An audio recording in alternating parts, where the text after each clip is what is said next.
Okay, today we are looking at Colin Campbell Cooper. He was an American artist, 1856, 1937, and known primarily for cityscapes, street scenes in New York mostly, but also Chicago, Philadelphia, as well as Europe and the Middle East. And we'll take a look at what he's thinking when he's looking at these busy street scenes, how to pull things together to make it work, as well as kind of the thought process that he goes through to come up with these finished oil paintings. And first off, to be a painter of cityscapes, street scenes, you need a fairly decent knowledge of 1 and 2 point perspective, to say the least, as well as aerial perspective. So knowing that all these lines converge, let me get to a better color here. All these lines converge, the lines for the top of the windows, bottom of the windows, all these lines that go back, they all converge on one spot in there for the 1 point perspective. I don't see any 2 point perspective here, which would be the other side all going to a single vanishing point. But also the aerial perspective, the idea that the colors here are going from more saturated, stronger colors with darker darks to gradually getting cooler, less saturated, and the darks are getting a lot lighter. So not as much value contrast in the distance, but also a lot more cooler colors and more muted colors. But I think the key thing is to be able to look at something like a street scene like this in real life and be able to see it in more simple terms. And that's what he could really do well. Even though his paintings have a lot of detail, all these windows in here, all these figures, the lines in the buildings, there's a lot of detail. But his detail does not overtake the design of the large masses and large shapes that he sees. So being able to look at a street scene and compose it in such a way where you always have the drama of the strong light in his paintings and shadow. You don't see very many paintings that are during midday where the light's flat. It's always interesting shadow patterns in the buildings, as well as a good composition, how things are composed and laid out. And with street scenes, you're not going to move the building around per se, but you're going to move your view to make a building more on one side or the other or out of the center, and be able to use the abstract dark shapes of the buildings in shadow and the shadows themselves, contrasting the kind of halftone lights and then the light sky. So just 3 or 4 large masses of value changes, simple value changes, and how you arrange them makes the composition. And then the direction of light, using light, halftone, and dark. And then how much detail you add is more of a personal thing, as long as the detail doesn't destroy those large shapes, which is what makes up the design. So the design is made up of those big, simple shapes, and the more you can keep those real clear at the end of the painting, the better the painting will work. If you get too much detail, too much or too many broken values, different smaller darks and lights, you're going to lose your design. Now, his wife was also a painter, pretty good when she studied with William Merritt Chase. This is one of hers, I'm assuming from overseas. They traveled a lot. But again, nice use of perspective. 1 point perspective here. Strong dark and light shapes. Good composition. She was a really good painter, although I don't always find a lot of her work around. She did die young, so that could have had something to do with it. This is San Juan Capistrano. Nice reflected light in these shadows from the courtyard, really warming up the cooler shadows and nice harmonizing color. Now, Colin, of course, did a lot of painting in New York, And again, getting these big, simple, like dark shape in here, light shapes, kind of half-tone shape of the building here, lighter, more muted colors there, and then the shape of the value, the sky. Getting those large masses, creating the design, then going in and breaking it up. Even though this building is kind of a reddish-orange building, if you zoom in a little bit, you'll see a lot of, if I can zoom in here,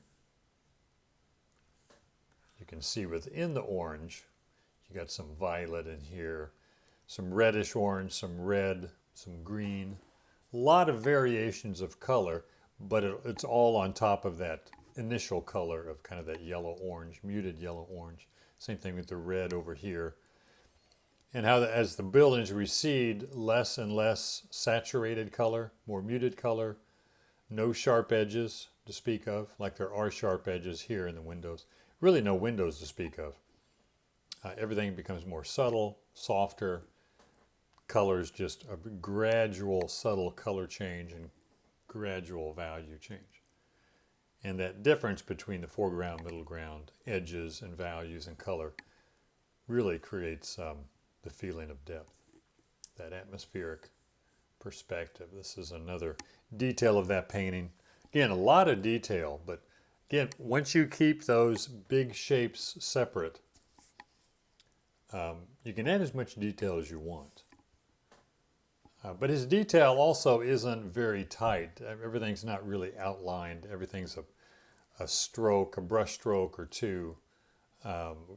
Variety of soft and softer edges. There aren't a lot of real hard edges in the detail of the figures. But he does break things up pretty small. Even on these awnings here, there's several different colors. But if you can do that and not lose the large mass design of those large shapes, that 4 to 8 large masses, if you can add detail and not lose those shapes, then your painting will look like this. You did a good job of holding things together. Not easy to do. Now this is a study. I think, he painted in the time where there was no cameras. And beginning to think that was almost more of a benefit to artists back in that day. We rely on cameras so much, myself included, that I think we lose some of the poetic nature of going out and just trying to record drawings, color sketches, and then put them together in the studio instead of relying so much on photography. You kind of lose a lot of the essence of what's there, because photographs are so static and just a reproduction of what's there. With photographic color, you lose a lot of the atmosphere. Whereas if you're forced to rely on color studies, drawings, pen and ink drawings, pencil drawings, your memory, I think you learn to develop those things a lot better. Both of these, this one here, very loose. All he's trying to do is get the suggestion of the value changes, the backlighting, big areas of warm and cool temperature. Same thing here, backlighting, warm sky, cooler buildings and wall here, with just the lights hitting the tops of things.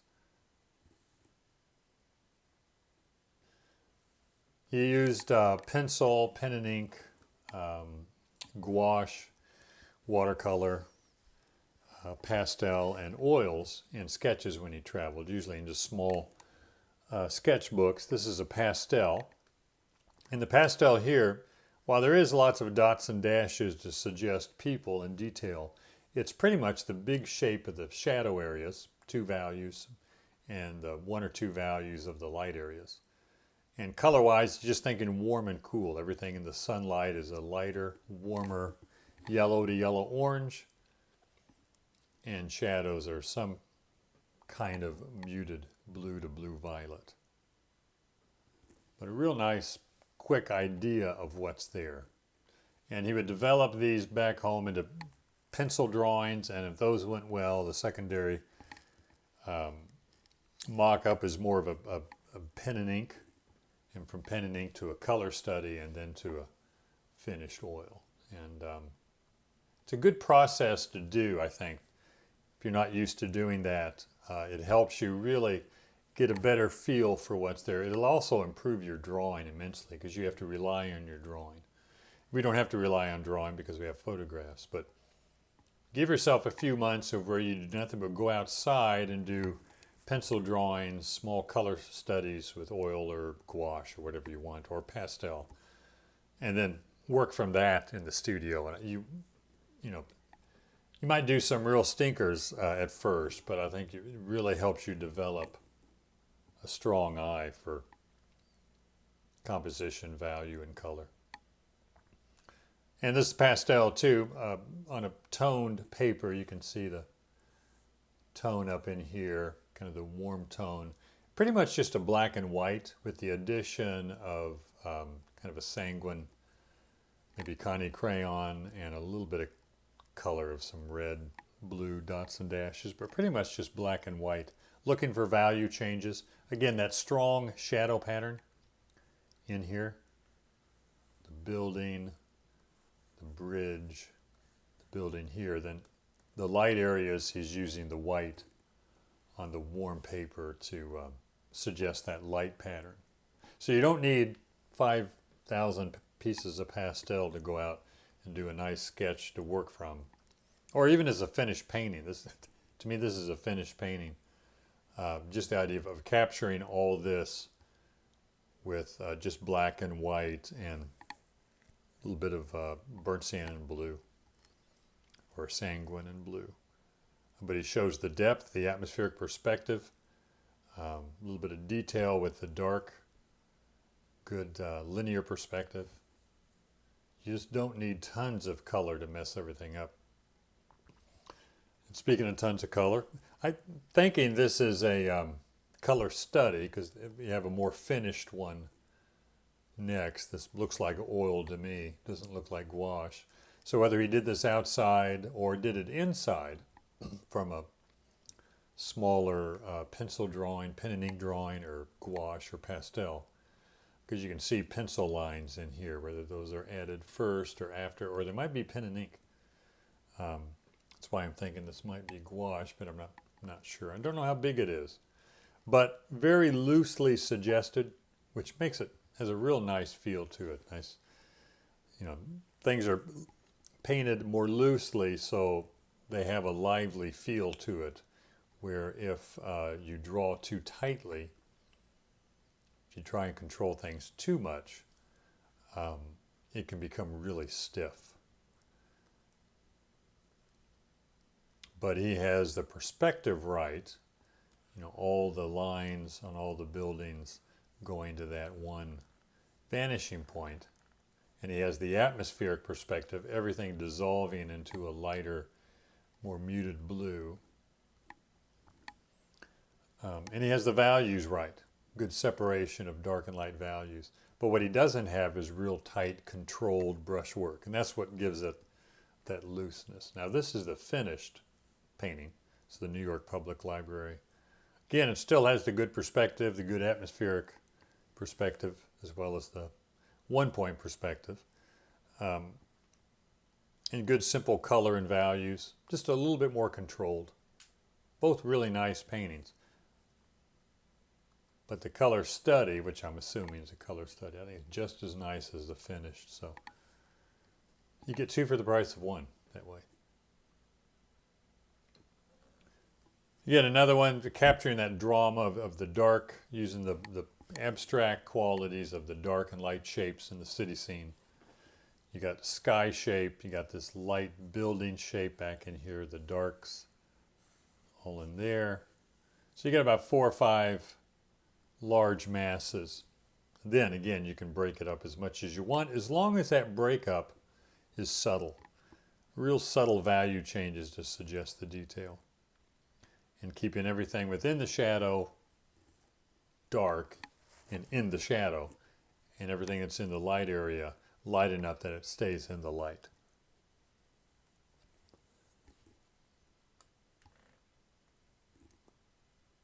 And just to show that he can paint landscape, here's a painting in half dome. Again, very strong, simple dark and light pattern set up, but then he breaks it up. A lot of broken color here in the light area, this halftone area. Even in the shadow, there's a lot of broken color. But he doesn't lose that big design. If you can look at this abstractly, see the big masses of dark and light. He doesn't lose that. So keep those separated. Really separate those planes, those different areas of dark and light. Now this is a study, looks like gouache, could be oil. And you can see kind of pencil or pen and ink scratched in there. This gives him a big idea of how he's arranging things. The simple dark and light, the masses of the buildings, are they going to fall in the light area, halftone, or the darks? And some suggestion of color as well. But in most of his studies, where was I? Most of his studies, it was about shape and value. Okay, here we are.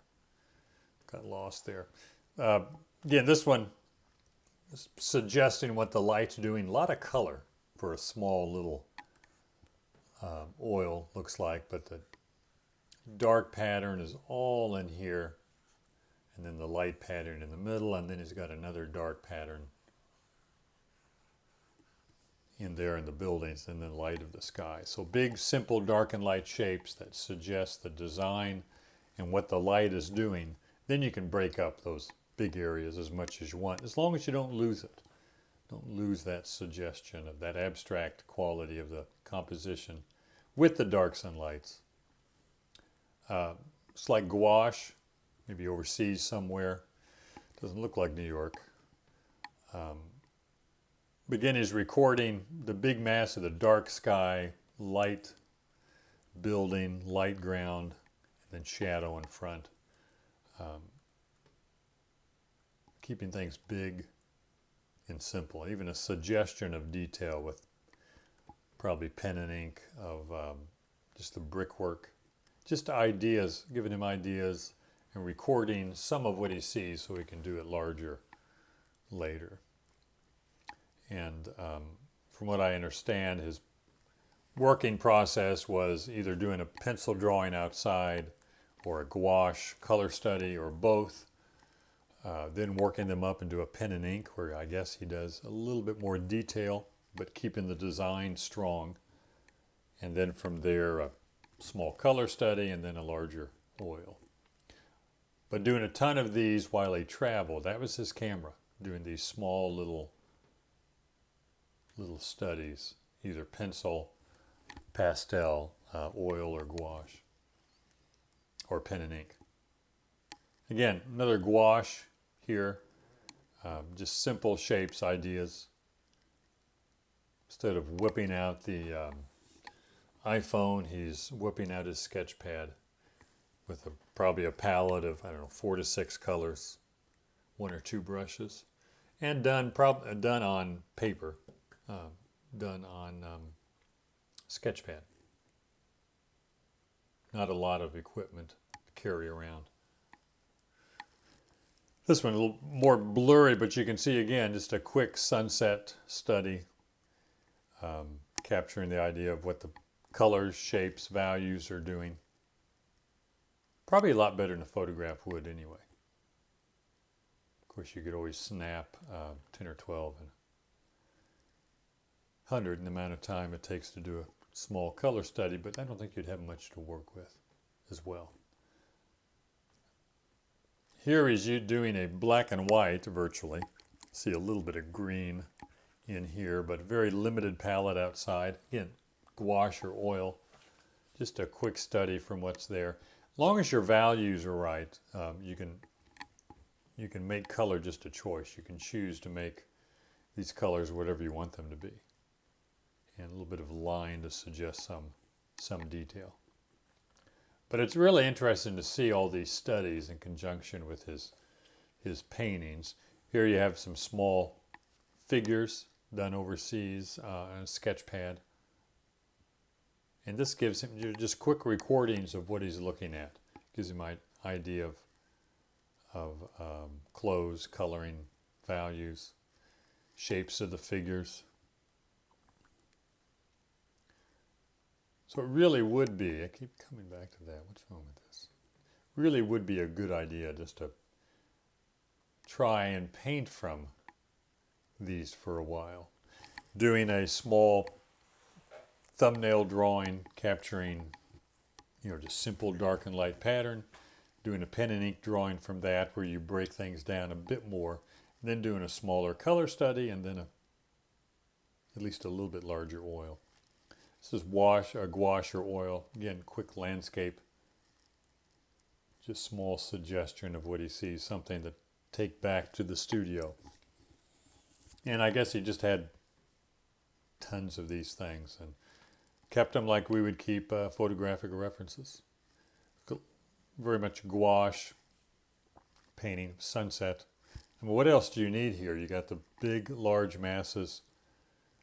Then you can start suggesting subtle color change and subtle value changes. But you got the big color and value changes here.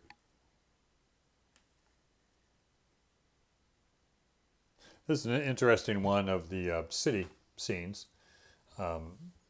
Pencil drawing, fairly detailed pencil drawing, although the detail in here, it's not overly picky. He's suggesting a lot of it with a little bit. Not worried about outlining windows exactly, making everything perfect. There's a looseness to everything. If you can keep a looseness to your detail, it's going to work a lot better. Then adding a little bit of color here. He's got the warmer background sky, slightly darker, cooler buildings in front, and getting a little bit darker the closer you get, and then getting a lot darker in the foreground. That's creating the atmospheric perspective. And he's setting up his big shapes with color and value, getting warmer in the background, cooler in the foreground, as far as the vertical shapes go. But that's a nice example of how he would take notes in the city. And then develop it again to more of a pen and ink drawing, from what I read. Then some color studies, and then the final oil painting. Overseas again, looks like pencil, graphite, maybe a little charcoal or black watercolor, but it's some watercolor as well to fill in big areas. So combining two like that, whether it's watercolor with a little pastel or pencil with a little watercolor, pen and ink with watercolor, it's a good way to kind of get some information together. Here's a gouache overseas. Real strong, big, simple shapes again. A lot of subtlety here in the shadow, but it still holds together as a shadow. It doesn't fall apart. You don't look at that and say, is that in sunlight or is it in shadow? Because he's got a lot of value changes. Everything is in the shadow. It reads well.